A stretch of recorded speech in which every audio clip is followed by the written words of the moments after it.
In the familiar setting of Providence Municipal Court, Judge Frank Caprio has presided over thousands of cases involving people of all ages, backgrounds, and circumstances.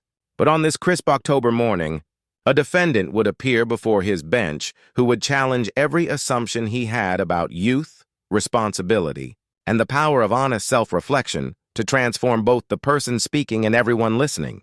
This wouldn't just be another routine case. It would become a moment that would fundamentally change how Judge Caprio viewed justice, redemption, and the untapped potential that exists within every human being. The defendant's name was Marcus Williams, and at 17 years old, he carried himself with a unique combination of teenage uncertainty and surprising maturity that immediately caught Judge Caprio's attention. Marcus wasn't the typical adolescent who appeared in municipal court. Those who usually slouched in their seats, avoided eye contact, and seemed more interested in getting through the proceedings as quickly as possible than in taking responsibility for their actions. Instead, Marcus sat up straight in the defendant's chair, his hands folded respectfully in his lap, wearing clothes that had clearly been chosen with care for this court appearance.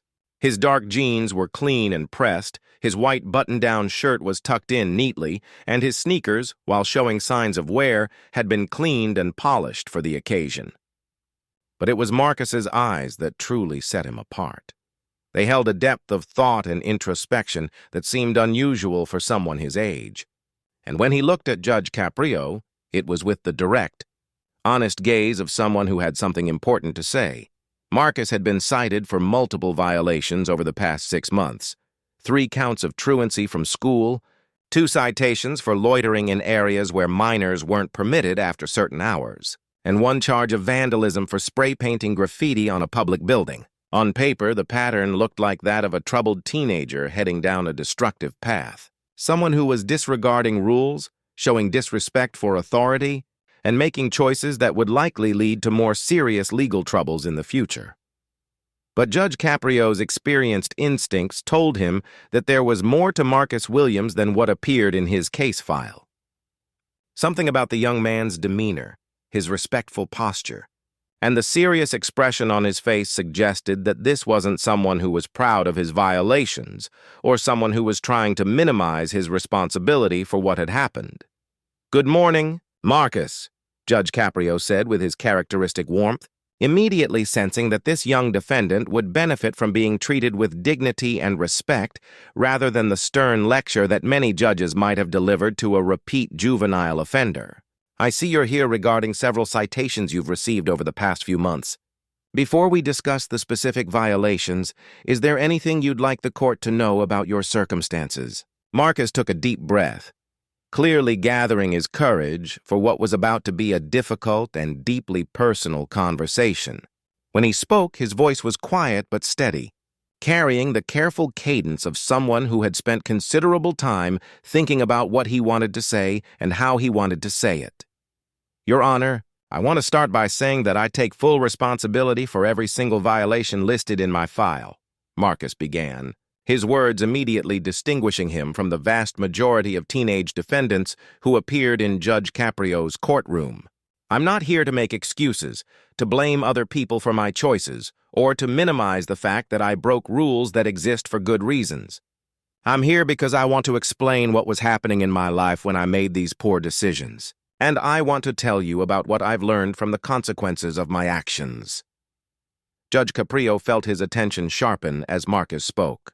The level of personal accountability and self-reflection that the 17-year-old was demonstrating was remarkable for someone of any age, but particularly impressive coming from a teenager who could have easily blamed his problems on peer pressure, family issues, or any number of external factors that courts heard about regularly. "I also want to be completely honest with you about something that might be difficult to hear," Marcus continued, his voice taking on an even more serious tone. "The person who committed these violations 6 months ago is not the same person standing before you today. I've gone through some experiences and learned some lessons that have completely changed how I think about responsibility, about the impact of my choices on other people, and about what kind of person I want to be." The transformation that Marcus was describing intrigued Judge Caprio, who understood that genuine personal growth was rare and precious, especially in someone so young. The judge had seen many defendants claim to have changed, but there was something in Marcus's demeanor and the specificity of his language that suggested his transformation might be authentic and profound. "Marcus, can you tell me about your family situation?" Judge Caprio asked gently, understanding that the context of a teenager's home life was often crucial to understanding their behavior and choices. "Do you live with your parents? Are there adults in your life who are involved in supporting you and helping you make good decisions?" Marcus's expression grew more complex as he prepared to answer the judge's question, and Judge Caprio could see that family circumstances were clearly a significant part of the story that had led to the young man's legal troubles. "Your Honor, I live with my grandmother, Mrs. Dorothy Williams," Marcus replied, his voice carrying deep affection and respect when he spoke about his grandmother. "My mother passed away from cancer when I was 14, and my father hasn't been part of my life since I was very young. My grandmother took me in and has been trying her best to raise me on her own. But she's 73 years old and dealing with her own health issues." Judge Caprio felt his heart constrict as Marcus described his family situation with such matter-of-fact acceptance. Here was a 17-year-old who had lost his mother during his early teenage years, had no relationship with his father, and was being raised by an elderly grandmother who was struggling with her own challenges. The absence of stable parental guidance during such crucial developmental years would have been devastating for any teenager. "I need to be honest about something that's hard for me to admit," Marcus continued, his voice taking on the vulnerable tone of someone preparing to reveal something that caused him shame and regret. "For about a year after my mother died, I was angry at everything and everyone. I was angry at God for taking my mother away, angry at my father for not being there when I needed him, angry at my grandmother for not being able to fill the hole that my mother's death had left in my life." The raw honesty with which Marcus described his grief and anger impressed Judge Caprio, who understood that most teenagers would have difficulty articulating such complex emotions, let alone taking responsibility for how those emotions had influenced their behavior. Marcus was demonstrating an emotional intelligence and self-awareness that suggested significant personal growth and maturity. "I started skipping school because sitting in classes reminded me of all the plans my mother and I had made for my education and my future," Marcus explained, beginning to connect his emotional state to the specific violations that had brought him to court. "Being at home with my grandmother was painful because everything there reminded me of my mother, but being at school was painful because it reminded me of the dreams that felt impossible. Without her support and guidance, Judge Caprio could see how Marcus's grief had created a situation where the teenager felt trapped between equally painful options. Staying home meant confronting constant reminders of his loss, while going to school meant facing a future that felt uncertain and overwhelming without his mother's presence and encouragement. As Marcus continued his testimony, Judge Caprio found himself completely absorbed in the young man's honest and thoughtful analysis of his own destructive behavior. The courtroom had taken on an unusual atmosphere. Instead of the typical tension between authority and defiance that often characterize proceedings involving teenage defendants, there was a sense of genuine dialogue between someone seeking to understand and someone courageously working to explain the complexities of adolescent grief and poor decision-making. "The truancy citations happened because I started spending my days wandering around the city instead of going to school," Marcus explained, his voice carrying the shame of someone who understood that his choices had been self-destructive. "I would leave my grandmother's house in the morning pretending to go to school, but instead I would walk through downtown Providence, sit in parks, or just roam around neighborhoods, thinking about my mother and trying to figure out what I was supposed to do with my life." Judge Caprio could picture the image of a grieving teenager wandering aimlessly through the city, carrying the weight of loss and confusion that would have been overwhelming for someone with twice Marcus's life experience. The judge understood that Marcus's truancy wasn't simple rebellion or laziness, but rather a manifestation of deep emotional pain that he didn't know how to process or express. "I know that skipping school was wrong, and that it was hurting my education and my future, Marcus continued, demonstrating the kind of insight that suggested he had spent considerable time reflecting on his choices and their consequences. But at the time, I couldn't see past the pain I was feeling. Everything that used to matter to me, grades, college plans, career goals, felt meaningless without my mother there to share in my achievements or help me work through challenges. The way that grief had stripped away, Marcus's sense of purpose and motivation was heartbreaking to Judge Caprio, who could see how the loss of his primary source of support and encouragement had left the teenager feeling directionless and hopeless about his future. The judge understood that Marcus's poor choices had emerged from emotional devastation rather than inherent character flaws. The loitering citations happened because I started hanging around places where I wasn't supposed to be, especially in the evenings when I was supposed to be home, Marcus explained, bringing his narrative to the second category of violations in his file. There's a group of older teenagers and young adults who gather near the bus station downtown, and I started spending time with them because they seemed to understand what it felt like to be angry and disappointed with life, Judge. Caprio recognized the pattern that Marcus was describing, a grieving teenager seeking connection with others, who shared his sense of alienation and frustration, even when those connections led him into situations that violated curfew laws and put him at risk for more serious legal troubles. The human need for community and understanding often drove young people toward peer groups that weren't necessarily positive influences. I want to be clear that the people I was hanging around with weren't necessarily bad people, Marcus said, revealing a nuanced understanding of human nature that impressed Judge Caprio with its maturity. But they were people who had given up on conventional paths to success, people who had been hurt by life and had responded by rejecting the rules and expectations that society places on young people. The distinction that Marcus made between bad people and people who had given up on conventional paths showed remarkable empathy and understanding for individuals who might have been struggling with their own challenges and disappointments. Judge Caprio could see that Marcus possessed the kind of emotional intelligence that would serve him well if he could channel it in positive directions. Being around them made me feel less alone in my anger and frustration, Marcus continued, explaining the appeal that this peer group had held for him during his darkest period. When you're surrounded by people who are also angry at the world, it becomes easier to justify making choices that you know are wrong. It becomes easier to tell yourself that rules don't matter, that authority figures don't understand your situation, and that conventional success is impossible for people like you. The psychological insight that Marcus demonstrated in analyzing his own thought processes was remarkable for someone his age. He was describing the way that peer influence and shared negativity could create echo chambers that reinforced destructive thinking and poor decision-making, a level of self-awareness that suggested significant personal growth since his period of acting out. The vandalism charge is the one that I'm most ashamed of, Marcus said, his voice taking on a tone of deep regret as he approached what was clearly the most serious of his violations. One night when I was feeling particularly angry and hopeless, I spray-painted graffiti on the side of the public library downtown.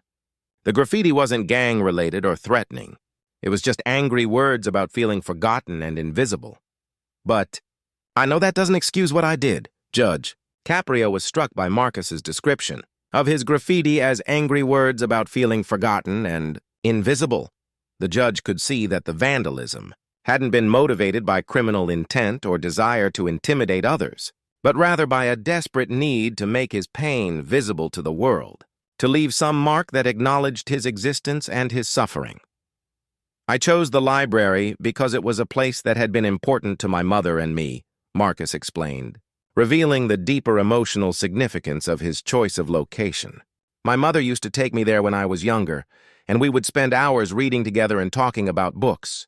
After she died, I couldn't bring myself to go inside because it reminded me too much of her, but I was drawn to the building because it represented some of the happiest memories I had of our relationship, the connection between Marcus's vandalism and his grief over his mother's death added a poignant dimension to what might otherwise have seemed like simple destruction of property. Judge Caprio could see that the teenager had been trying to reclaim a space that held emotional significance while simultaneously expressing his anger at the loss that had made that space too painful to enter.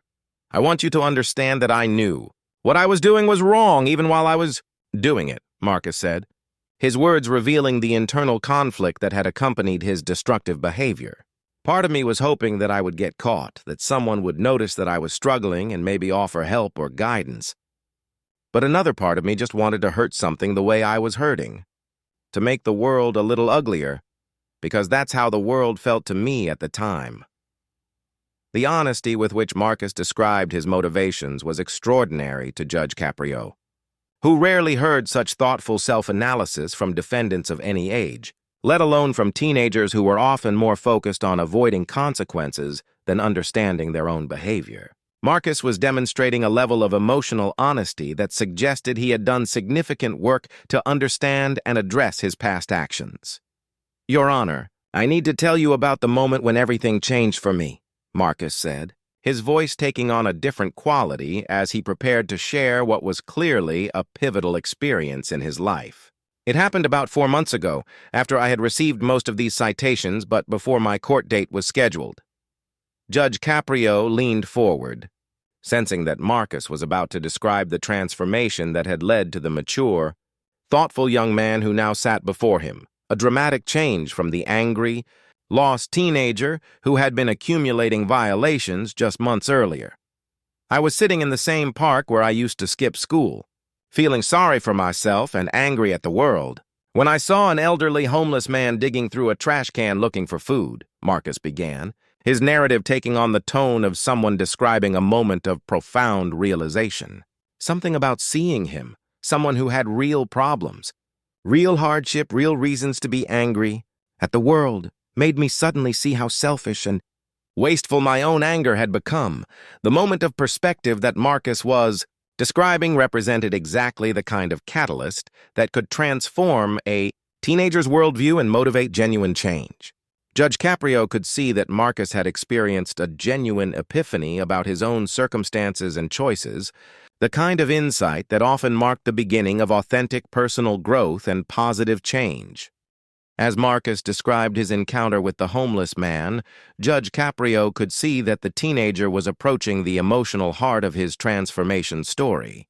The young man's voice had taken on an intensity that suggested he was reliving a moment that had fundamentally altered his perspective on life, responsibility, and his own potential for positive change. I sat there watching this man, who probably had every reason in the world to be angry and bitter. And he was just quietly going about the business of trying to survive, Marcus continued, his words revealing the profound impact that this simple observation had made on his teenage mind.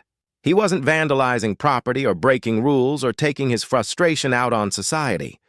He was just doing what he needed to do to get through another day, with a dignity that I realized I had completely lost. Judge Caprio was struck by Marcus's ability to recognize dignity in someone that many people would have overlooked or dismissed. The teenager's capacity to see past surface circumstances to identify admirable human qualities suggested a level of empathy and social awareness that was remarkable for someone his age, particularly someone who had been consumed with his own problems for so long. "I started thinking about what my mother would say if she could see the person I had become," Marcus said, his voice beginning to break with emotion as he connected his moment of realization to his grief over his mother's death. "She had raised me to be kind, to be responsible, to think about how my actions affect other people. She had sacrificed so much to give me opportunities and to teach me values, and I had thrown all of that away because I was angry about losing her." The shift from self-pity to accountability that Marcus was describing represented a crucial moment in his emotional development. Judge Caprio could see that the teenager had moved beyond simply missing his mother to actively considering what she would have wanted for him and how he could honor her memory through his choices and behavior. "That day in the park, I made a decision that probably saved my life and definitely changed everything about who I was becoming," Marcus said, his words carrying the weight of someone who understood the significance of pivotal moments in personal development. "I decided that instead of dishonoring my mother's memory by being angry and destructive, I was going to honor her memory by becoming the kind of person she had always believed I could be. Judge. Caprio felt his throat tighten as Marcus described his conscious choice to transform grief into motivation for positive change. The decision that the teenager was describing, to use his mother's death as inspiration for growth rather than an excuse for destruction, represented exactly the kind of mature thinking that could transform a young person's entire life trajectory. I started by going home and having an honest conversation with my grandmother about everything. That had been happening, Marcus continued, revealing the first concrete step he had taken toward positive change. I told her about the citations, about the anger I had been carrying, about the poor choices I had been making. I apologized for the worry and stress I had caused her, and I asked for her help in becoming a better person.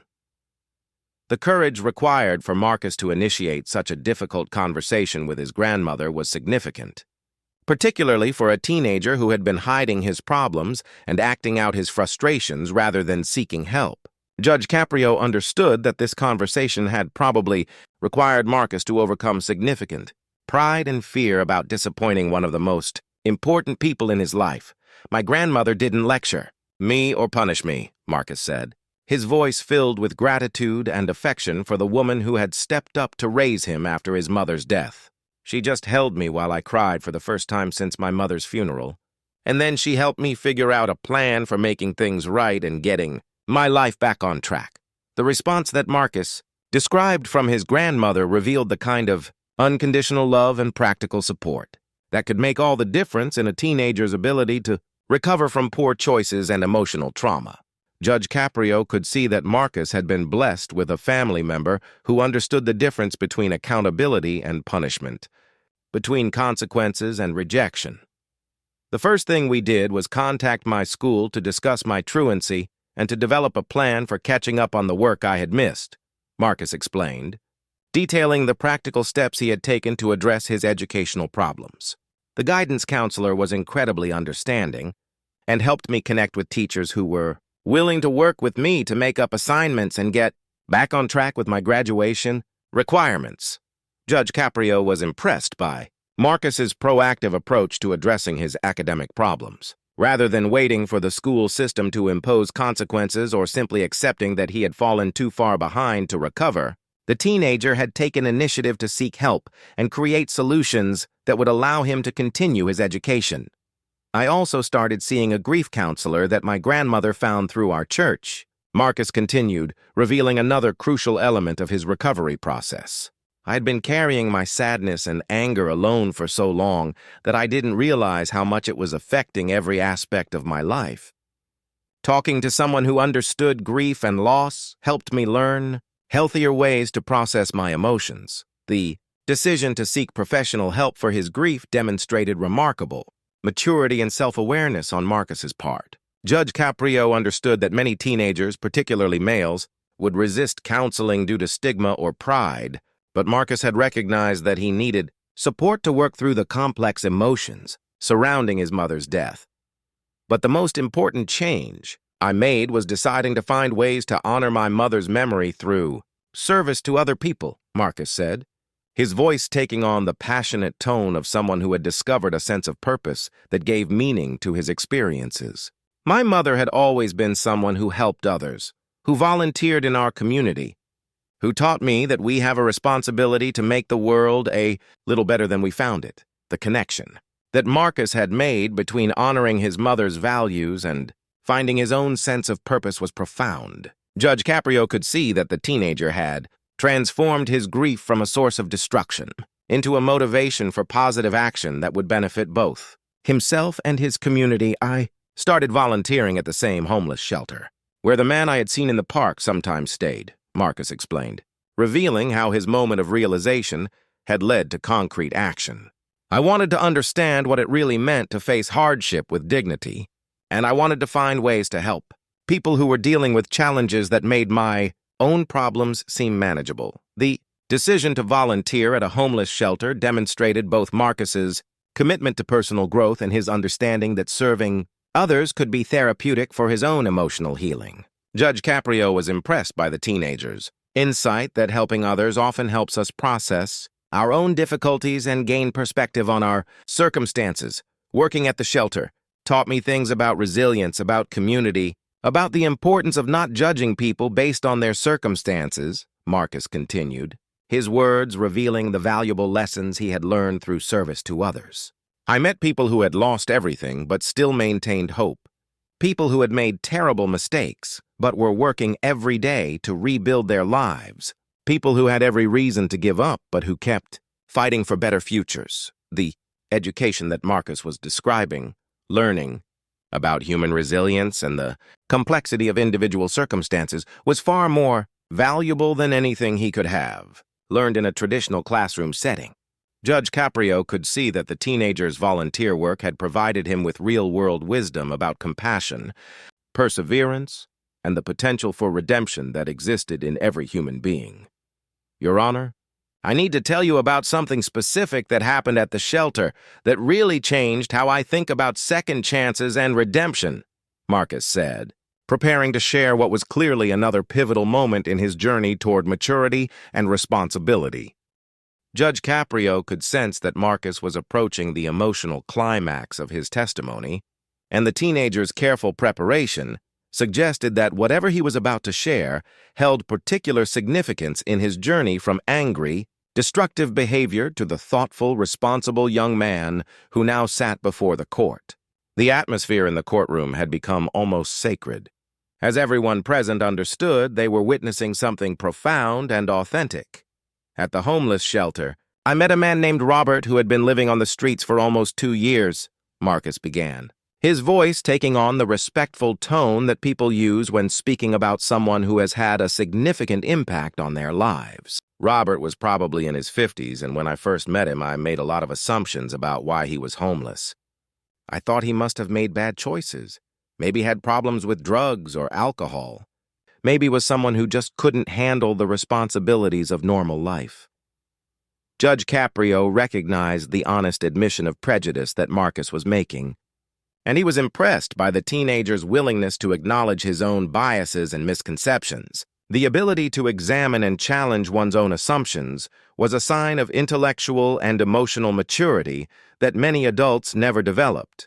But as I got to know Robert, I learned that his story was much more complicated than I had imagined, Marcus continued, his words revealing the lesson in empathy and understanding that his volunteer work had provided. He had been a successful engineer with a family, a house, and a stable life. But when his wife was diagnosed with cancer, he spent everything they had on her medical treatment, trying to save her life. The parallel between Robert's story and Marcus's own experience of losing his mother to cancer was immediately apparent to Judge Caprio, who could see that this connection had probably made the homeless man's situation particularly meaningful and impactful for the teenager. After his wife died, Robert fell into depression and lost his job, Marcus explained, his voice carrying the empathy of someone who understood the devastating impact of grief on a person's ability to function. Without income, he lost his house. Without a permanent address, he couldn't find another job. Without family support, his children lived in other states and had their own problems. He ended up on the streets, caught in a cycle that was almost impossible to break. Judge Caprio could see that Marcus's understanding of how quickly circumstances could change, how grief and loss could derail even the most stable lives, had given him a profound appreciation for the complexity of human suffering and the importance of compassion rather than judgment in responding to others' difficulties. Hearing Robert's story made me realize something important about my own situation, Marcus said, his voice taking on the tone of someone sharing a crucial insight. I had been so focused on my own pain and anger that I hadn't recognized how blessed I was to have my grandmother's support, to have a home, to have educational opportunities, to have people who cared about my future.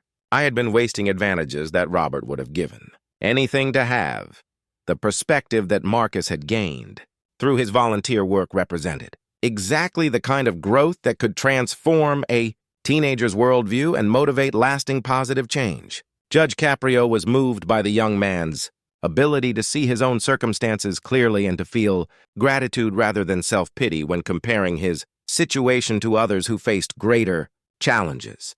But the most important thing Robert taught me wasn't About being grateful for what I had, Marcus continued, revealing that his lesson had gone deeper than simple appreciation for his advantages. The most important thing he taught me was about the power of hope and the possibility of redemption.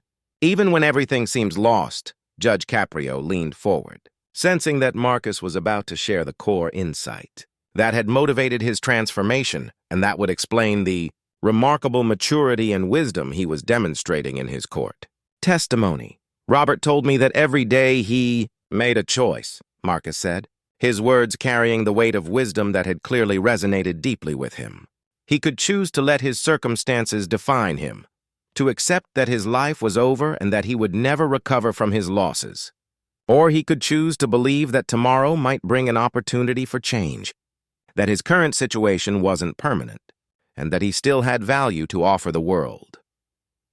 The philosophy that Marcus was describing, the daily choice between despair and hope, between accepting defeat and maintaining faith in the possibility of redemption, was profound. In its simplicity and powerful in its application to his own life circumstances, Robert chose hope every single day, Marcus continued, his voice filled with admiration for the homeless man who had become his unexpected teacher. Even when he had to sleep outside in the rain, even when he couldn't find enough food, even when people looked at him with disgust or fear, he chose to believe that his story wasn't over, that he could still find ways to help other people and contribute something positive to the world. The resilience and optimism that Marcus was describing revealed the kind of character that could inspire anyone facing difficulties to reconsider their own response to adversity. Judge Caprio could see that Robert had become a powerful example for Marcus of how to maintain dignity and purpose even in the most challenging circumstances. Your Honor, I want to tell you what Robert is doing now, because it's the reason I believe so strongly in second chances and the possibility of redemption, Marcus said, his voice taking on an excited, hopeful quality that suggested a positive resolution to Robert's story.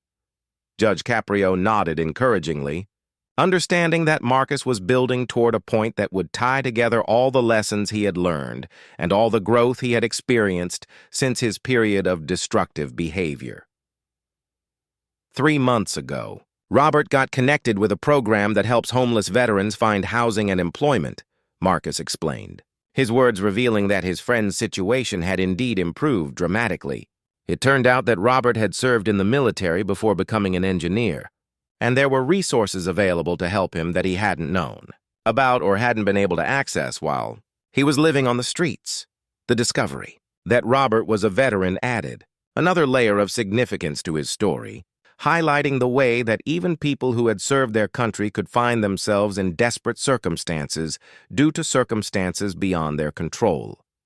Robert now has an apartment, and he's working part-time as a counselor for other homeless veterans, Marcus continued, his joy at his friend's success evident in his voice. He's using his own experience of loss and homelessness to help other people who are going through similar struggles. He's turned his pain into purpose, his suffering into service. The transformation that Marcus was describing in Robert's life provided a powerful parallel to his own journey from destructive behavior to purposeful action. Judge Caprio could see that the teenager had learned from Robert's example that past mistakes and current difficulties didn't have to define a person's future potential or worth. Robert's story taught me that redemption isn't just about avoiding punishment or escaping consequences, Marcus said, his words revealing a sophisticated understanding of personal responsibility and growth. Redemption is about taking the worst experiences of your life and finding ways to use them to help other people, to prevent others from making the same mistakes, to contribute something positive to the world that wouldn't have existed without your struggle. The definition of redemption that Marcus was offering was profound in its focus on service rather than self-interest, on contribution rather than merely personal recovery. Judge Caprio recognized that this teenage defendant had developed a philosophy of life that many adults never achieved, an understanding of how suffering could be transformed into wisdom and how personal growth could become a gift to others. Your Honor, I'm standing before you today not just to accept responsibility for my violations, but to ask for the opportunity to demonstrate that I've learned from my mistakes and that I'm committed to using my experiences to make a positive difference," Marcus said, his voice carrying the conviction of someone who had found his life's purpose through his struggles and recovery. Judge Caprio sat in stunned silence for several long moments after Marcus finished speaking, the teenager's words echoing through the courtroom like a profound truth that had touched the deepest part of everyone's understanding about human potential, redemption, and the transformative power of honest self-reflection. In 30 years of presiding over municipal court, Judge Caprio had never been more moved by a defendant's testimony or more aware that he was in the presence of someone truly extraordinary, a 17-year-old who had learned lessons about life, loss, and redemption that many people never discover in 8 decades of living. When Judge Caprio finally found his voice, it was thick with emotion that he made no attempt to control or hide. Tears were streaming down his face as he looked at Marcus with a mixture of admiration, respect, and profound gratitude for what the young man had shared. "Marcus," he said, his words carrying the weight of someone who had been fundamentally changed by what he had just heard, "I need you to know that in 3 decades of serving as a judge, no defendant has ever taught me more about justice, about redemption, and about the incredible potential that exists within every human being than you have taught me today." Marcus looked up in surprise, clearly not expecting such a response from someone he had been taught to view as an authority figure who would judge his past actions rather than celebrate his personal growth. Throughout his court appearance, he had been prepared for consequences, lectures or formal pronouncements, but not for the kind of recognition and validation that Judge Caprio was offering. "What you have shared with this court today transcends any legal proceeding I have ever witnessed," Judge Caprio continued, his voice growing stronger as he found words to express what Marcus's testimony had meant to him. "You have given us a masterclass in personal responsibility, in the power of self-reflection, in the possibility of transformation, and in the kind of wisdom that usually takes a lifetime to acquire." Judge Caprio stood up from his chair, a gesture of respect that surprised everyone in the courtroom, but felt completely appropriate given the extraordinary nature of Marcus's confession. Walking around his desk to stand directly in front of the teenager, the judge looked at him with the kind of admiration usually reserved for heroes and saints. "Marcus, all charges against you are hereby dismissed," Judge Caprio announced, his voice ringing with the authority of someone making a decision that came from deep moral conviction rather than mere legal technicality. "Not because you haven't broken rules, but because you have demonstrated something far more important than technical compliance with regulations. You have shown us what genuine redemption looks like." The courtroom erupted in spontaneous applause, something that rarely happened in Judge Caprio's proceedings, but felt entirely natural given the power of Marcus's testimony and the judge's recognition of the young man's transformation. Even the court staff, who had seen countless cases over the years, were openly moved by what they had witnessed. But Judge Caprio wasn't finished. Taking Marcus's hands in his own, he looked directly into the teenager's eyes with an intensity that conveyed profound respect and genuine affection. "Marcus, I want you to know that you have changed me as a person and as a judge," he said, his words carrying the weight of someone making a deeply personal admission. "Your story about Robert, about finding purpose through service, about choosing hope over despair, these lessons will stay with me for the rest of my life." Marcus's eyes filled with tears as he heard Judge Caprio's words, not just because of the relief of having his charges dismissed, but because of the unexpected validation and encouragement he was receiving from someone whose opinion clearly mattered to him deeply. Furthermore, Judge Caprio continued, his voice taking on the tone of someone making a commitment that extended far beyond the current legal proceeding, "I want to ask you to consider sharing your story with other young people who might be going through similar struggles. Your insights about grief, about poor choices, about the possibility of transformation. These are messages that could literally save lives and change futures." The invitation that Judge Caprio was extending to Marcus represented something unprecedented. A judge, asking a former defendant to become a partner in preventing future legal problems by sharing his experiences and wisdom with at-risk youth. It was a recognition that Marcus's greatest value lay not in his compliance with regulations, but in his ability to inspire and guide others. "Your Honor," Marcus said, his voice strong despite his tears, "nothing would make me prouder than to help other young people understand that their worst moments don't define their potential, that grief and anger can be transformed into purpose and service, and that every person has the capacity for redemption if they're willing to do the hard work of honest self-reflection." Judge Caprio nodded, understanding that Marcus's response revealed exactly the kind of character and commitment that made him uniquely qualified to mentor other teenagers facing similar challenges. The judge could see that Marcus had found his calling, using his own painful experiences to help others avoid similar mistakes and find constructive ways to process difficult emotions. "Marcus, I want to share something with you that I hope will help you understand the impact you've had today," Judge Caprio said, his voice taking on the tone of someone preparing to reveal something deeply personal. "I became a judge 30 years ago because I believed in the possibility of redemption, because I wanted to help people find better paths forward from their mistakes. But over the years, I'll admit that I sometimes became cynical, sometimes doubted whether people could really change, sometimes wondered if my work was making any real difference." The vulnerability that Judge Caprio was showing in admitting his moments of doubt and cynicism demonstrated the profound effect that Marcus's testimony had had on him. The judge was essentially crediting the teenager with restoring his faith in the fundamental purpose of his profession and the possibility of genuine human transformation. "Your story today has renewed my faith in everything I originally believed about justice, about redemption, and about the incredible capacity for growth that exists within every person who walks into this courtroom," Judge Caprio continued, his words carrying the gratitude of someone who had been given an unexpected gift.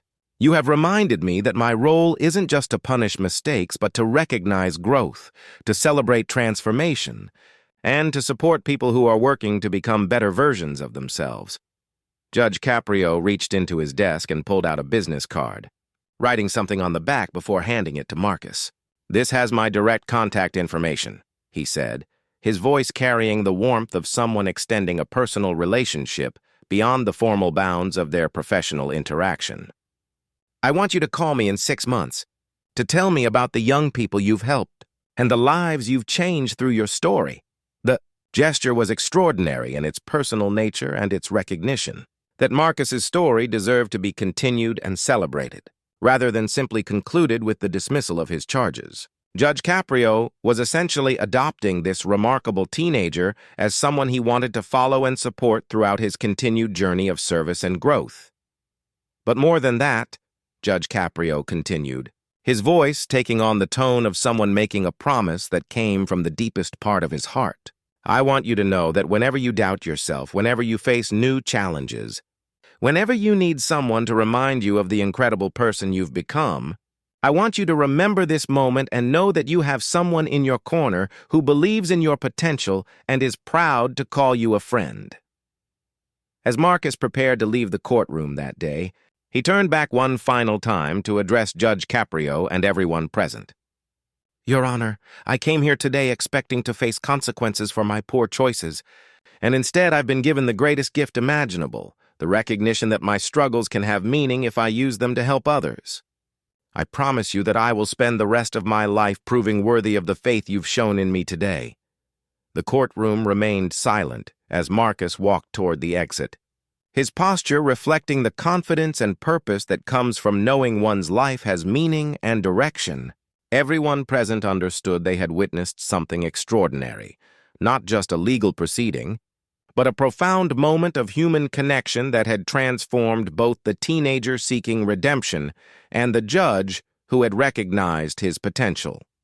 Judge Caprio would carry Marcus's story with him for the rest of his career, using it to remind himself that every person who appeared before his bench carried the potential for transformation, that behind every citation or violation was a human being capable of growth, and that the most important decisions a judge makes often have nothing to do with legal technicalities, and everything to do with recognizing the fundamental dignity and potential that exists within every individual.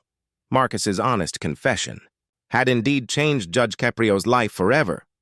But perhaps more importantly, it had created a ripple effect that would touch countless other lives through the judge's renewed commitment to compassionate justice and through Marcus's own future work with at-risk youth. The teenager's journey from destructive anger to purposeful service had become not just a personal triumph, but a beacon of hope for everyone who believed in the possibility of redemption and the transformative power of honest self-reflection.